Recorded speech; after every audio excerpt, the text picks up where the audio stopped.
Bismillahirrahmanirrahim. Assalamualaikum warahmatullahi wabarakatuh.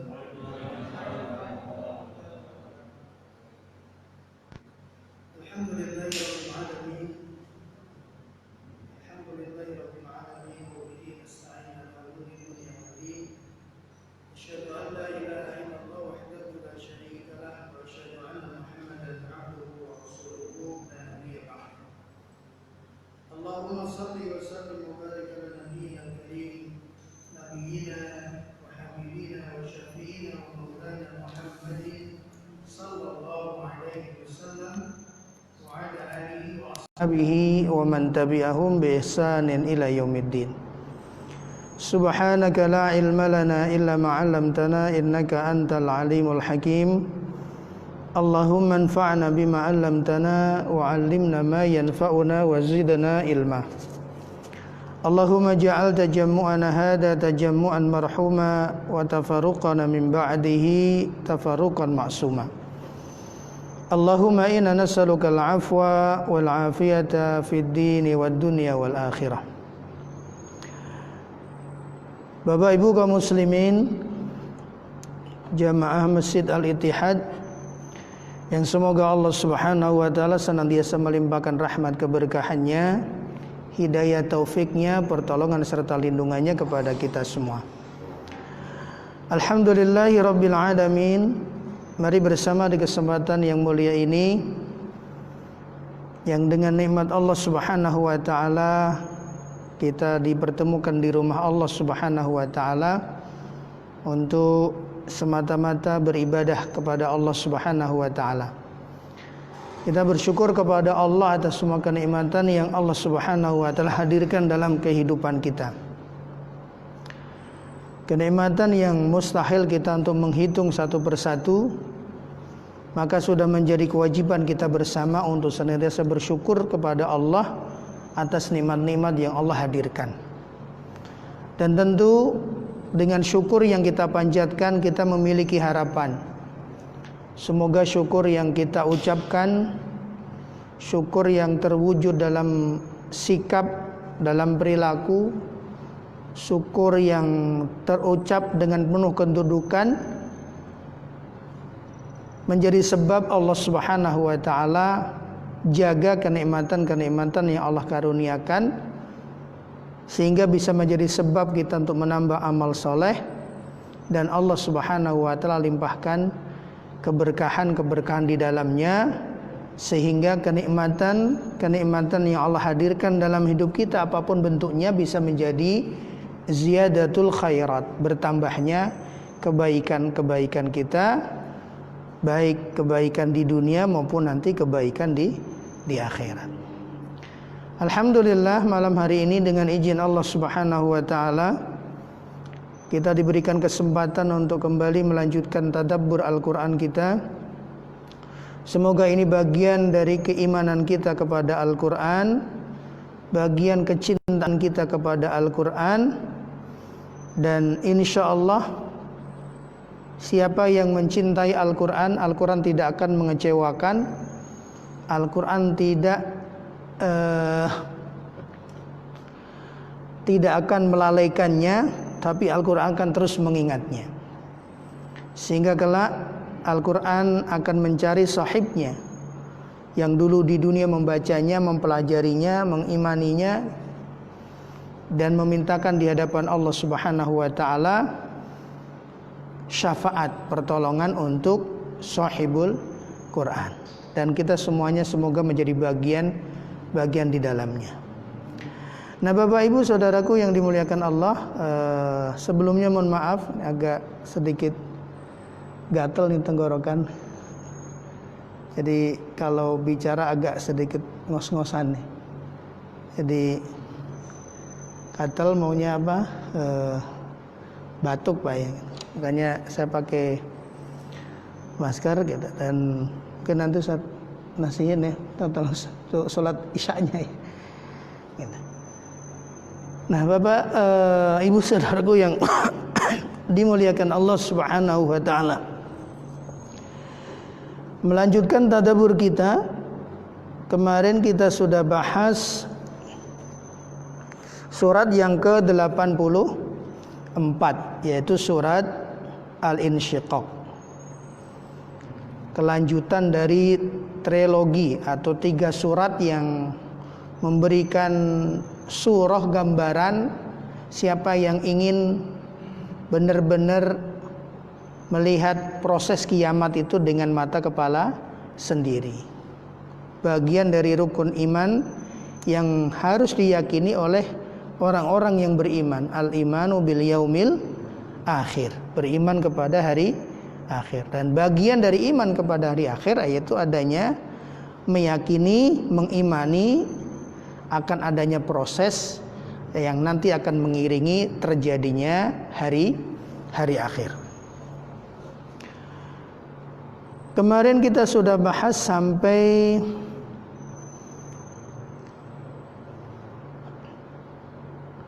ayat pembagian buku amal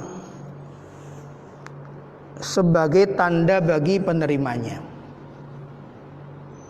Sebagaimana sudah kita bahas di kesempatan-kesempatan yang lalu,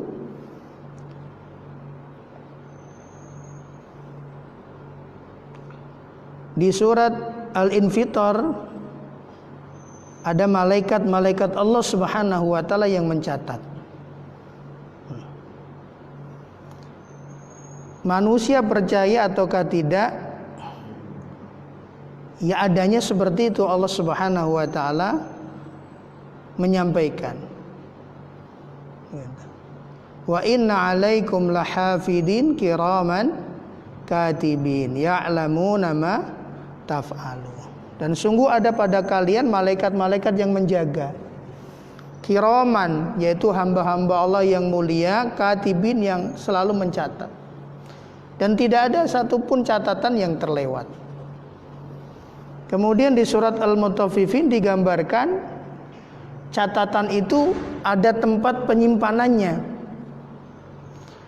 Kalla inna kitabal fujjari lafi sijjin wa ma adraka ma sijjin kitabum marqum. Ada tempat penyimpanan catatan itu.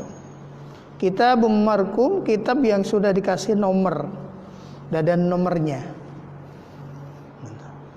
Seperti apa hakikatnya, wallahu a'lam.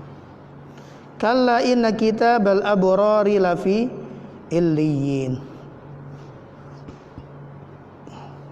Demikian pula untuk orang-orang yang berbakti, lagi taat kepada Allah Subhanahu wa taala, mereka pun juga ada catatan, disimpan di tempat illiyin yang tinggi. Nah, di surat Al-Insyiqaq Allah Subhanahu wa taala menjelaskan pembagian buku catatan amal. Dan ini menjadi tanda bagi penerimanya. Dengan cara apa? Dari sisi mana dia menerima buku catatannya nanti. Itu menjadi tanda bagi penerimanya. Maka Allah Subhanahu wa taala setelah bersumpah di awal surat Al-Insyiqaq bahwa manusia itu sudah susah payah hidup di dunianya, ujung-ujungnya nanti kembali kepada Allah Subhanahu wa taala gitu. Kerja kerasnya semuanya kayak apa, ujungnya gitu. Famulaqih, pasti ketemu Allah Subhanahu wa taala, mau menghindar kayak apapun. Innaka kadihun ila rabbika kadhan famulaqih, pasti ketemu. Maka yang ketemu ada yang senang, ada yang enggak senang. Nah, tergantung kita milih ini. Ketemu Allah ini senang gitu. Maka Allah sampaikan, faman kana yarju liqa'a rabbih falyamal amalan sholihan wala yusyrik bi ibadati rabbih ahada. Siapa yang benar-benar ngarep-ngarep, siapa yang benar-benar sangat berharap liqa'a rabbih, nanti ingin ketemu dengan Rabbnya, maka apa yang dilakukan? Falyamal amalan sholihan, maka lakukanlah amal soleh kalau benar-benar berharap bertemu Allah Subhanahu wa ta'ala, dan tidak mempersekutukan Allah dengan suatu apapun. pasti ketemu. Maka Bapak Ibu saudaraku yang dimuliakan Allah, fa amma man utiya kitabahu biyaminihi, maka adapun orang yang diberikan kitabnya, catatan amalnya dari sebelah kanannya, fasaufa yuhasabu hisaban yasira, maka dia nanti akan diperiksa, dihitung dengan pemeriksaan yang mudah. Jadi kalau nanti kita semuanya semoga demikian, saat dibagikan buku catatan amal, Allah memberikan kita dari sebelah kanan, kita menerimanya dengan tangan kanan. Karena ini menjadi penanda bahwa setelahnya itu nanti pemeriksaannya mudah. Setelah itu pemeriksaannya ringan. Tapi semudah apa, seringan apa? Wallahu a'lam. Karena ini termasuk min umuril ghaibiyah, termasuk masalah-masalah yang gaib. Bagian dari proses nanti perjalanan manusia di akhirat. Sampai orang-orang mukmin mendapatkan surga Allah Subhanahu wa taala. Dan orang-orang yang dulu ingkar kepada Allah mendapatkan balasannya. Setelah kesempatan-kesempatan Allah berikan kepada mereka untuk mengenal Allah di dunia. Tapi ketika kesempatan-kesempatan itu tidak diambil, tapi tetap ingkar kepada Allah, ya kan mereka nanti akan ketemu jalannya. Fasaufa yuhasabu hisaban yasira wa yanqalibu ila ahlihi masrura, dan orang ini nanti akan kembali kepada kaumnya yang sama-sama beriman dengan penuh kegembiraan. Ketika kemudian setelah menerima buku catatan amalnya dengan kanan, kemudian dia dipersilakan ketemu lagi dengan saudara-saudaranya beriman yang senasib. Gembiranya udah luar biasa. Karena sebelum menerima catatan itu dia belum dapat kepastian apakah nanti nerimanya dengan tangan kanan ataukah tidak. Apakah diberikannya dari sisi kanan ataukah tidak. Begitu kemudian diberikan, setelah itu dia dibariskan wa yanqalibu ila ahlihi masrura. Seketika kemudian dia kembali dikumpulkan Allah dengan saudara-saudaranya seiman. Maka Imam Ibnu Katsir rahimahullah belum menyampaikan ketika menjelaskan di surat An-Naba bahwa masih nanti manusia di akhirat itu berkelompok-kelompok. Masing-masing sudah ada barisannya. Masing-masing sudah ada benderanya. Ahlus shalah, ahlus shadaqah, ahlus saum. Ini ahlus shalah, ini barisannya mereka yang dulu jaga sholat, barisan orang yang puasa, barisan orang sedekah, semua ada. Dan masing-masing orang kan masuk di barisan itu. Bahkan demikian pula Imam Ibnu Katsir menambahkan, kalau dulu dia berdosa besar di dunia dan belum sempat bertaubat kepada Allah Subhanahu wa taala, maka ada barisannya. Ahlus syariqah yang dulu mengambil hak orang lain, merampas hak orang lain juga ada. Gitu. Yang dulu sudah diberikan pasangan yang halal tapi masih menginginkan yang haram, ada barisannya sendiri. Nah, ini Bapak Ibu saudaraku yang dimuliakan Allah. Sedemikian bahagianya, beruntungnya mereka yang nanti ketika buku catatan amalnya diberikan dengan tangan kanannya.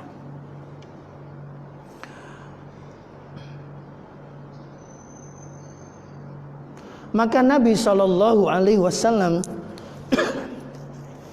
selalu membaca doa. Padahal Nabi sudah dijamin ampunan dari Allah Subhanahu wa taala.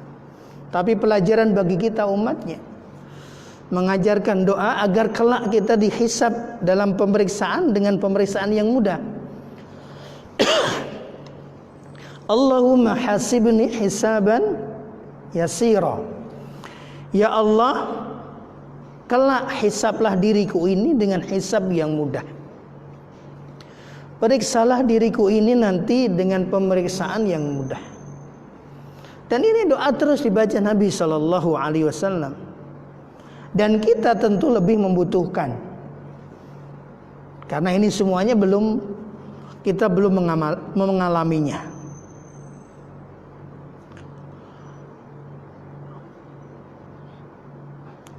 Kemudian Ibunda Aisyah melanjutkan, falamman sarafa qultu ya Nabi Allah mal hisab al-yasir.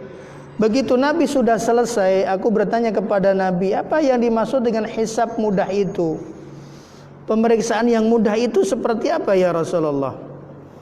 Ayang dura fi kitabihi fayatajawazu anhu annahu man nuqishal hisaba yauma idin ya Aisyah halaka wa kullu ma yusibul mu'min yukaffirullahu bihi anhu hatta syaukati tashukahu.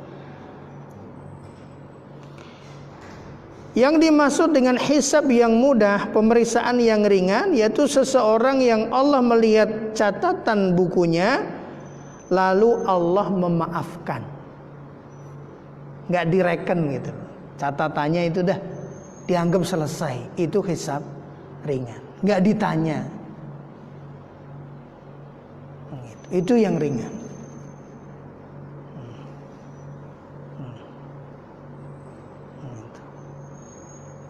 Dan lagi-lagi apakah kita nanti ditanya atau enggak, kita juga enggak dapat kepastian. Maka Nabi ajarkan, Allahumma hasibni hisaban yasira. Terus mengulang doa ini, ya Allah mudahkanlah hisabku nanti, hisablah diriku nanti dengan hisab yang ringan, hisab yang mudah. Ketika bukunya dihadirkan, kemudian dimaafkan kesalahan-kesalahan yang di dalamnya. Karena siapa yang diperdebatkan, siapa yang didiskusikan, ditanyakan hisabnya pada hari itu, pasti dia celaka. Dan setiap musibah yang menimpa orang beriman, ketika dia menjalaninya dengan ridho dan sabar, Allah akan menghapus dosanya, karenanya bahkan sampai duri yang menusuknya.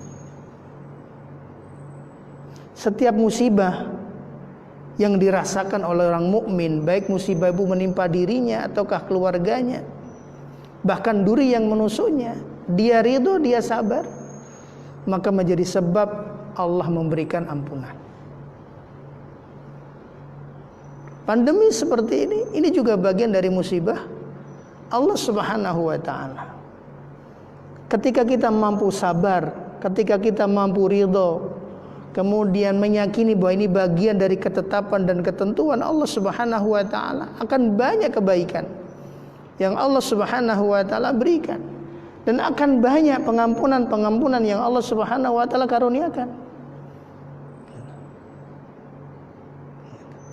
Tentu kita punya pilihan di situ, mau mengeluh ataukah ridho.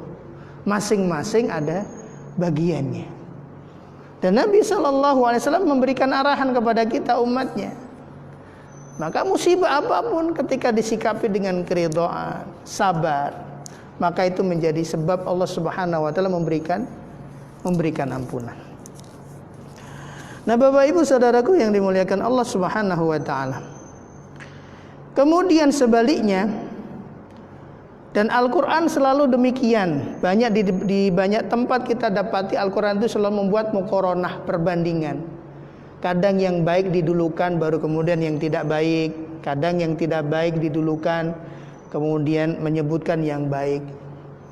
Misalnya dalam surat Al-Waqi'ah, wa ashabul yamini ma ashabul yamin gitu. Kemudian ada wa ashabus shimali ma ashabus shimal gitu. Agar masing-masing kita bisa mengambil pelajaran, mengambil mana jalan yang ingin kita pilih.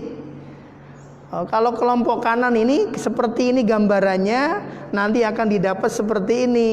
Kalau kelompok kiri seperti ini gambarannya, nanti akan didapat seperti ini. Silakan manusia memahami. Demikian pula berkaitan dengan buku catatan amal.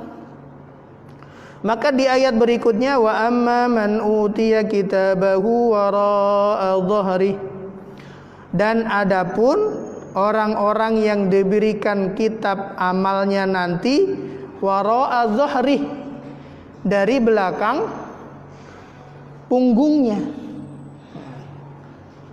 Gitu. Gitu. Jadi diberikan dari belakang punggungnya gitu. Wallahu alam hakikatnya seperti apa. Tapi kayak kita ada orang dari belakang kita diketuk, tapi kita nggak bisa nengok. Gitu. Nih gitu ya. Tapi kita nggak bisa nengok ke belakang gitu. Gitu. Biasanya kalau ngasih kayak gitu, ngasih menghargai atau bukan, Pak? Gitu. Atau di apa? Pasnya kalau orang Jawa jenggungin kepalanya gitu. Nih bukumu gitu. Gitu. Wara'a dhahri, atau bisimalihi, atau dari sisi kirinya. Maka Allah Subhanahu wa taala menggambarkan bagaimana ekspresi orang-orang yang menerima buku catatan amalnya dari belakang punggungnya atau dari sebelah kirinya atau dengan tangan kirinya. Fasaufa yad'u subura. Wes langsung geru-geru, Pak. Maka dia berteriak subura. Udah celaka.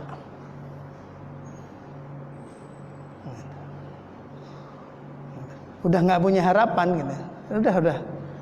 Gitu. Padahal belum ada perhitungan, baru nerima saja. Wah, udah ini nih.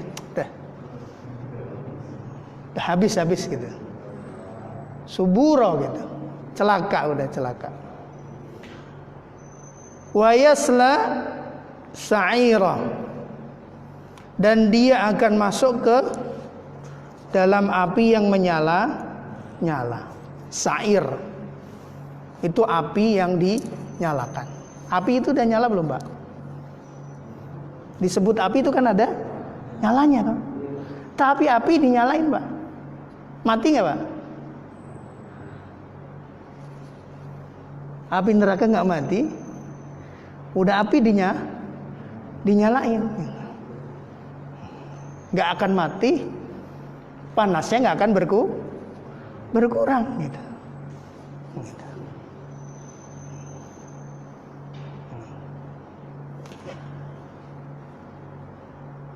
Wa yasla sa'ira innahu kana fi ahlihi masrura. Apakah Allah sewenang-wenang melakukan itu? Enggak, ada sebabnya juga. Apakah walaupun Allah punya kewenangan, kemahakuasaan, kemudian Allah semau-maunya? Enggak juga. Kemudian pilih kasih, oh ini sayang, ini dikasih ini, pakai tangan kanannya lagi nggak senang main ini, udah kasih lewat kirinya atau punggungnya. Apakah seperti itu? Enggak. Kenapa dia menerima dari situ? Innahu kana fi ahlihi masrura. Karena sesungguhnya dia dahulu di dunia sudah senang-senang, bergembira di tengah kelompoknya. Karena udah senang-senang dulu sama kelompoknya, sama komunitasnya. Senang-senangnya yang lupa kepada Allah Subhanahu wa taala. Ada sebabnya, bukan semau-maunya Allah Subhanahu wa taala gitu.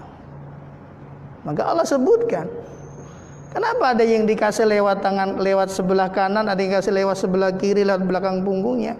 Karena itu innahu kana fi ahlihi masrura. Dia udah ngabisin, udah senang-senang dulu. Innahu dhanna allai yahu. Sesungguhnya dia mengira bahwa dia tidak akan kembali kepada Tuhannya. Dia meyakini bahwa setelah mati selesai semuanya. Maka dia mempercepat kesenangannya. Ketika disuruh susah-susah sedikit untuk ibadah, udah. Suruh berlelah-lelah sedikit untuk ibadah, enggak. Dia habisin semuanya. Karunia yang Allah berikan enggak ada sedikit pun untuk kebaikan. Dihabiskan untuk memperturutkan nafsunya, untuk memenuhi keinginan dirinya, kepuasan dirinya. Udah dihabiskan kesenangannya di dunia. Dan dia punya prasangka bahwa nanti tidak akan dikembalikan lagi. Kalau sudah mati nggak mungkin hidup lagi. Kalau tulang belulang sudah hancur nggak mungkin kembali lagi. Maka orang-orang musyrik mengatakan kalau itu terjadi sungguh itu pengembalian yang sangat merugikan.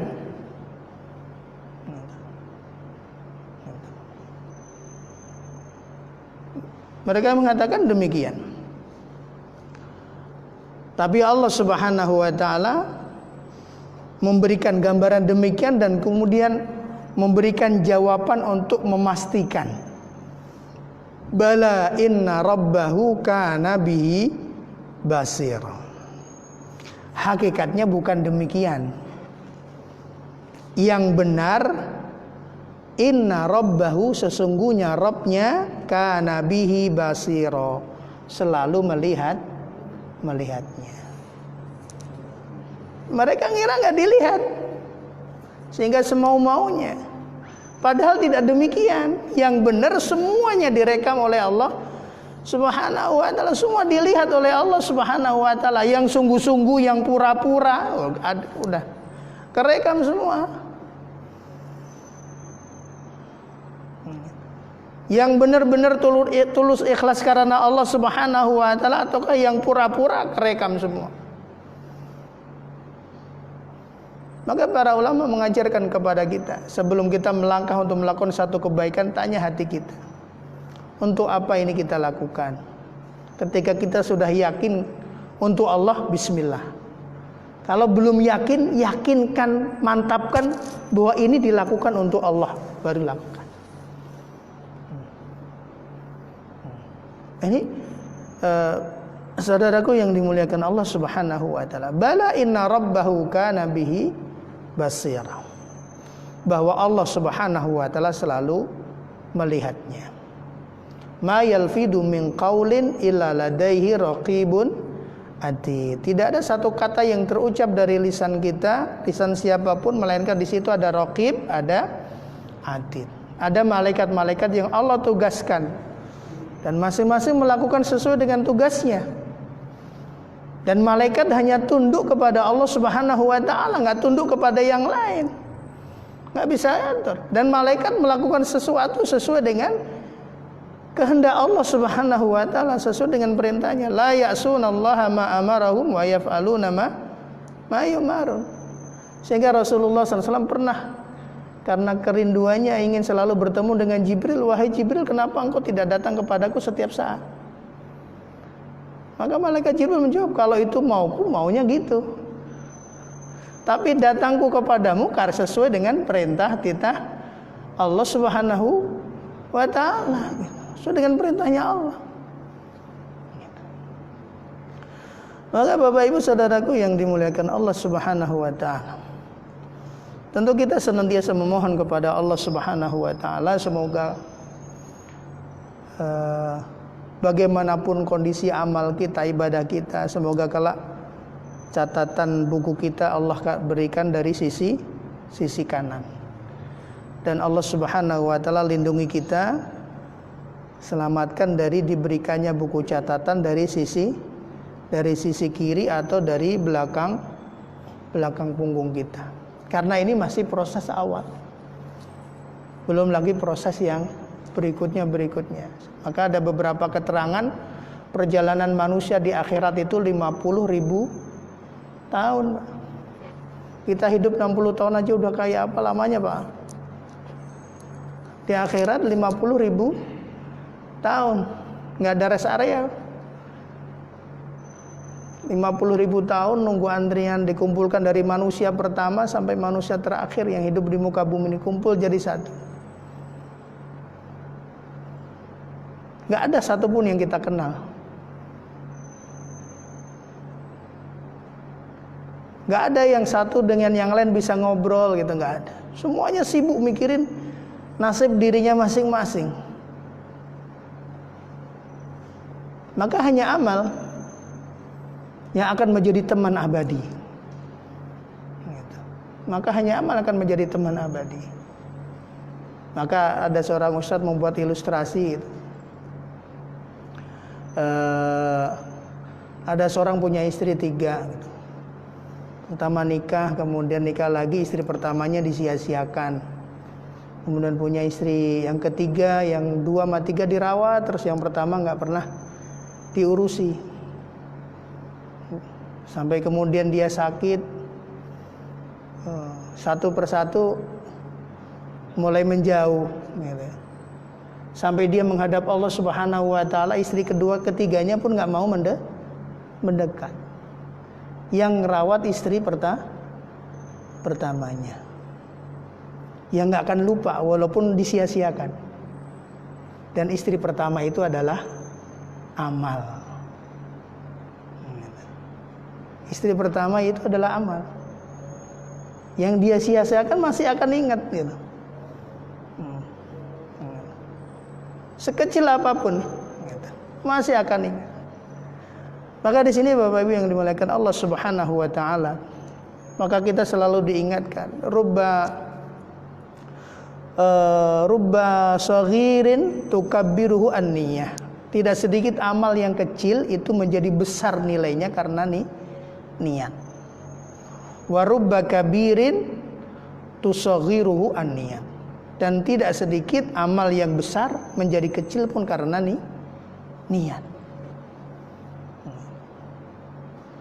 Maka saudaraku yang dimuliakan Allah Subhanahu wa taala, ketika peluang-peluang kebaikan Allah Subhanahu wa taala masih hadirkan dalam hidup kita, jadikan itu sebagai prioritas amal. Maka saya sering menyampaikan, saat dalam hidup ini ketika Allah Subhanahu wa taala masih hadirkan ada orang tua di sisi kita, jadikan ini menjadi prioritas amal utama, menjadi amal soleh utama. Karena umur kita terbatas, kesempatan kita terbatas. Dan amalan-amalan terbaik itulah ikhtiar kita untuk mendapatkan ujung kehidupan yang baik. Dan amal-amal soleh itu membutuhkan jihad, kesungguhan, juga sekaligus membutuhkan pengorbanan. Saat masih hadir orang tua kita di usia senjanya gitu, Allah masih hadirkan. Jadikan ini menjadi prioritas amal soleh untuk kita mendapatkan rahmat keberkahan Allah Subhanahu wa taala, menjadi pintu kebaikan. Saat di sisi kita masih ada pasangan Allah hadirkan, ada istri, ada suami, ada anak. Jadikan ini prioritas amal soleh. 1 dinar yang engkau infakkan di jalan Allah, 1 dinar yang engkau infakkan untuk membebaskan budak, 1 dinar yang engkau infakkan untuk fakir miskin, 1 dinar yang engkau infakkan untuk kebutuhan anak istrimu, yang paling besar pahalanya yang engkau berikan untuk kebutuhan anak dan istrimu. Itu yang dimuliakan Allah Subhanahu wa taala. Saat Allah Subhanahu wa taala masih berikan kita kesempatan bisa melangkahkan kaki, berhimpun dengan saudara-saudara seiman gitu, jadikan ini prioritas amal soleh. Karena suatu saat kesempatan itu bisa jadi akan sulit, bahkan gak hadir lagi dalam kehidupan kita. Maka para sahabat Nabi itu ketika mereka masih hidup bersama Nabi itu luar biasa gembiranya. Ada namanya sahabat Sauban itu. Ketika bertemu dengan Nabi itu senangnya luar biasa. Tapi begitu berpisah itu sampai badannya kurus kering, gak enak makan gitu. Dipanggil sama Nabi, kenapa Sauban? Apa yang terjadi? Ya Rasulullah, saat engkau masih hidup dan aku masih hidup, aku masih bisa melihat wajahmu. Dan setiap kali aku melihat wajahmu udah mewakili semuanya gitu. Saya udah gak butuh lagi. Tapi begitu berpisah, aku pulang ke rumah, engkau pulang ke rumah ya Rasulullah. Yang keingatan hanya wajahmu. Kemudian kalau nanti kehidupan ini sudah memisahkan ya Rasulullah, aku wafat, engkau wafat gitu. Dan pasti engkau Nabi akan berbeda. Apakah kesempatan itu nanti masih aku bisa dapati, bisa melihat wajahmu lagi gitu. Dia mikirin itu sampai nggak enak makan, sampai kurus kering badannya. Sahabat Sauban itu. Nabi nggak bisa jawab sampai turun ayat Allah Subhanahu wa taala. Kemudian ketika turun ayat Allah ini, Nabi panggil Sauban, "Wahai Sauban, Allah Subhanahu wa taala menyampaikan, may yuti'illaha wa rasulahu faulaika ma'alladina an'amallahu alaihim minan nabiyyin was-siddiqin wasyuhada was-shalihin." Siapa yang di dunia patuh kepada Allah dan Rasulnya, tulus mencintai Allah dan mencintai Rasulnya, maka kelak dia nanti akan dibersamakan Allah dengan orang-orang yang lebih dulu Allah kasih nikmat. Limpahin nikmat kepada siapa? Para nabi, para siddiqin, para syuhada, para sholihin. Mendengar itu gembira lagi. Ini yang dimuliakan Allah Subhanahu wa taala. Kecintaan yang demikian. Maka prioritas mengambil peluang-peluang amal di tengah keterbatasan-keterbatasan yang ada itu menjadi penting, Pak, yang dimuliakan Allah Subhanahu wa taala. Lebih-lebih kita semuanya ini kan sudah tinggal berapa ya? Udah 2/3 usia kita jalani. Bukan nggak boleh seneng-seneng, bukan, tapi seneng-senengnya memberikan kemanfaatan. Maka bala inna rabbahu kana bihi basira. Setelah itu Allah Subhanahu wa taala bersumpah kembali dengan 3 hal. Perjalanan waktu malam. Fala uqsimu bisyafaq. Bersumpah diawali di awal malam. Maka sesungguhnya aku bersumpah dengan cahaya merah di waktu senja. Semburat merah menjelang waktu maghrib, waktu senja, kemerah-merah. Wal laili wa ma wasaq.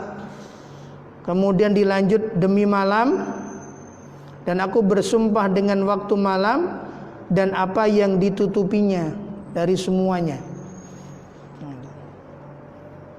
Semuanya tertutupi dengan kegelapan malam. Wal qamari idza tasaq. Dan aku bersumpah dengan bulan apabila sudah purnama. Latar kabunna tobakon an tobak. Bahwa kalian itu menjalani satu tingkat demi satu tingkat. Allah Subhanahu wa taala bersumpah dengan permulaan malam.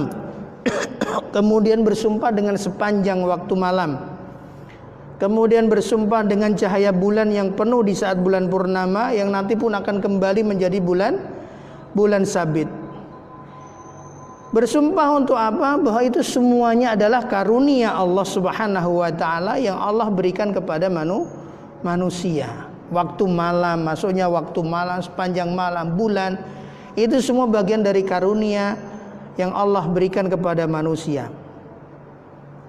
Sebagaimana malam berproses, bulan purnama pun berproses dan mengalami perubahan, demikian pula manusia pun mengalami yang sama. Dari kegelapan ketiadaan kemudian dikeluarkan dari perut, keluarkan di bumi Allah Subhanahu wa taala. Dari tidak ada kemudian dihadirkan ke dunia. Setelah dari dunia dia akan diwafatkan dan kembali ke tanah. Sebagai awal dulu manusia diciptakan, dan setelah itu akan dibangkitkan kembali ke tempat yang dulu nenek moyangnya Nabiullah Adam alaihissalam pertama kali ditempatkan oleh Allah Subhanahu wa ta'ala. Maka sering kita diingatkan jangan sampai salah pulang kampung gitu kan. Kampungnya orang beriman itu di surga gitu. Jangan sampai enggak pulang kampung. Fama lahum la yu'minun. Lalu mengapa mereka itu tetap tidak mau beriman? Padahal bukti-bukti begitu banyak Allah hadirkan dalam kehidupan ini. Ketidakmampuan manusia, ketidakberdayaan manusia ketika diuji oleh Allah Subhanahu wa taala. Kelemahan fisiknya ketika dikasih flu, ketika dikasih batuk, dia pun juga tidak bisa menanganinya. Kenapa mereka tetap tidak mau beriman kepada Allah Subhanahu wa taala? Wa idza quri'a 'alaihimul Qur'anu la yasyudun. Dan apabila Al-Qur'an dibacakan kepada mereka, mereka tidak mau tunduk, tidak mau patuh. Balil ladina kafaru yukadzibun. Bahkan orang-orang yang kafir itu malah mendustakan kebenaran Al-Qur'an. Wallahu a'lamu bima yu'un. Sedangkan Allah Subhanahu wa taala mengetahui apa yang mereka sembunyikan dalam hati mereka. Fabasyirhum bi'adabin ali. Maka kalau mereka tidak mau kembali beriman, tidak mau mengimani Al-Quran, tapi mereka tetap mendustakan dan mengingkari, fabasyirhum, berikan kabar gembira dengan azab Allah yang pedih. Maka Bapak Ibu Saudaraku yang dimuliakan Allah, ini semuanya kaitannya dengan hati. Kenapa tidak beriman? Iman adanya di hati. Kenapa tidak mau percaya kebenaran Al-Quran? Itu juga urusannya di hati. Bisa jadi karena hatinya jarang dirawat, bisa jadi karena dia ada di lingkungan yang tidak kondusif untuk menerima kebenaran, dan juga bisa jadi dia kalah dengan godaan nafsu, sehingga kebenaran itu yang sudah ada tertutupi, sehingga kalah karena hatinya tidak terawat. Illal ladzina amanu wa amilus solihati lahum ajrun ghairu mamnun. Kecuali orang-orang yang beriman dan beramal soleh, maka untuk mereka nanti pahala yang tidak akan ada putusnya. Ini janji Allah Subhanahu wa ta'ala, dan Allah tidak pernah menyalahi janjinya. Dan jangan pernah kita meragukan apa yang Allah janjikan untuk orang-orang yang beriman dan orang-orang yang mengukir kebaikan di tengah kehidupan. Pahalanya tidak akan terputus. Nah, ini saudaraku, Bapak Ibu sekalian yang dimuliakan Allah, tadabbur kita. Dan sebagai penutupnya, Imam Ibnu Katsir menyampaikan, sesungguhnya Allah Subhanahu wa ta'ala memberi karunia kepada penghuni surga setiap kondisi, setiap detik, dan setiap saat. Dan sesungguhnya mereka masuk surga karena karunia dan kasih sayang Allah, bukan karena amal perbuatan mereka. Maka Allah memberi karunia kepada mereka selalu dan selamanya. Dan segala pujian adalah milik Allah semata selama-lamanya. Karenanya para penghuni surga selalu diilhamkan untuk bertasbih dan bertahmid, memuji Allah sebagaimana mereka bernafas gitu. Illallahum ajrun ghairu mamnun. Maka penghuni surga sangat paham itu, bahwa mereka mendapatkan surga itu bukan karena amalnya, tapi semata karena karunia Allah Subhanahu wa ta'ala. Maka ini Bapak Ibu yang dimuliakan Allah, yang selalu kita minta sebagai puncak kebahagiaan orang-orang beriman gitu. Minta kepada Allah Subhanahu wa ta'ala gitu. Maka Rasulullah sampaikan, siapa yang setelah sholat maghrib membaca Allahumma inna nas'alukal jannata Allahumma ajirni minan nar 7 kali, maka Allah akan memberikan kepadanya apa yang diminta, dan Allah akan menyelamatkannya dari apa yang dia minta diselamatkan. Ya Allah, aku minta kepadamu surga dan selamatkan diriku dari neraka. Dia baca 7 kali, Allah akan karuniakan itu. Atau setelah sholat subuh dia baca ini lagi 7 kali, Allahumma ajirni minan nar, Allahumma ajirni minar, ya Allah selamatkan dari neraka, selamatkan dari neraka, maka Allah akan berikan apa yang dia minta. Nah, ini Bapak Ibu Saudaraku yang dimuliakan Allah, penutup dari tadabbur kita di surat Al-Insyiqaq tentang gambaran proses hari kiamat gitu, melengkapi penjelasan-penjelasan dari surat yang sebelumnya, yaitu bagaimana buku catatan amal itu diberikan. Dari saya kurang lebihnya mohon maaf. Alafu minkum, astaghfirullah wa lakum. Assalamualaikum warahmatullahi wabarakatuh.